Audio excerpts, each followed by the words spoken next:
Here's what Travis Kelce and Taylor Swift's prenup may look like. Taylor Swift and Travis Kelce are getting married, and with bated breath, fans wait for the big day. When will it happen? Where will they walk down the aisle? What will she wear?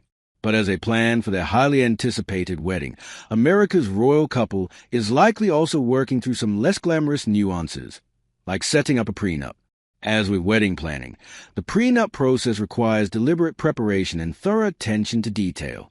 With a prenup, a couple's individual preferences, hopes, and needs should be assessed and incorporated into a thoughtful and effective agreement. Forbes recently estimated the power couple's joint net worth to be $1.67 billion.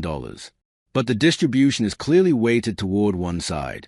The world's richest female musician is worth $1.6 billion, and the three-time Super Bowl champion tight end is worth $70 million. While her wealth clearly exceeds his, both possess sizable personal holdings. So it's almost certain that in the event of divorce, each will remain not only financially secure, but also ultra-wealthy. So why do they even need a prenup? A prenup helps keep property division simple. High net worth individuals, celebrities, athletes, successful business people tend to employ financial advisors and lawyers who establish complex asset structures.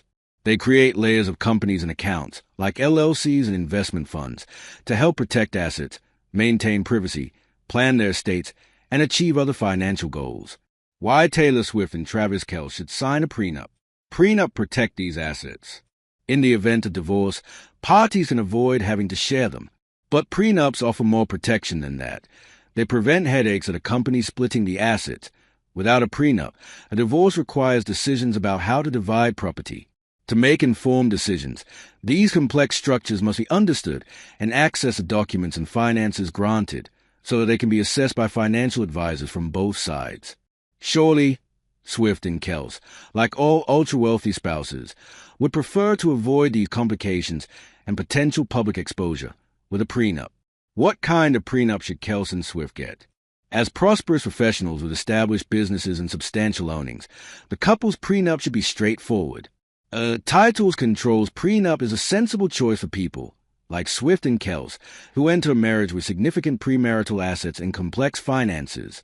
With a title controls prenup, any asset titled in the name of one spouse is that spouse's separate, individual property. The agreement makes it very clear that, in the event of divorce, any assets in his name will be his and any assets in her name will be hers, even if those assets are acquired during the marriage. Only property jointly titled in both names will be considered marital property in the event of divorce. Under a title controls prenup, in the event of divorce, Swift would retain ownership of her real estate holdings, royalties, music catalog, and any other wealth amassed in her own name after the wedding.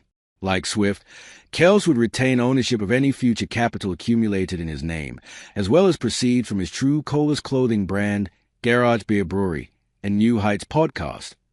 Each will also keep certain personal property in the event of divorce. Usually, any personal property that directly relates to that person belongs to him or her at the time of a divorce. There's no question, for example, that Swift's jewelry will remain hers, or that Kelce's ever more fashionable designer wardrobe will be his, bringing us back to another intriguing question. What will he wear? Whatever Kelce wears to the altar, it'll undoubtedly be meticulously planned, just like the details of the couple's wedding. And the same can likely be said of their financial plans. With a title controls prenup, Swift and Kelce will avoid potential complications and protect their individual assets, and ideally, live happily ever after.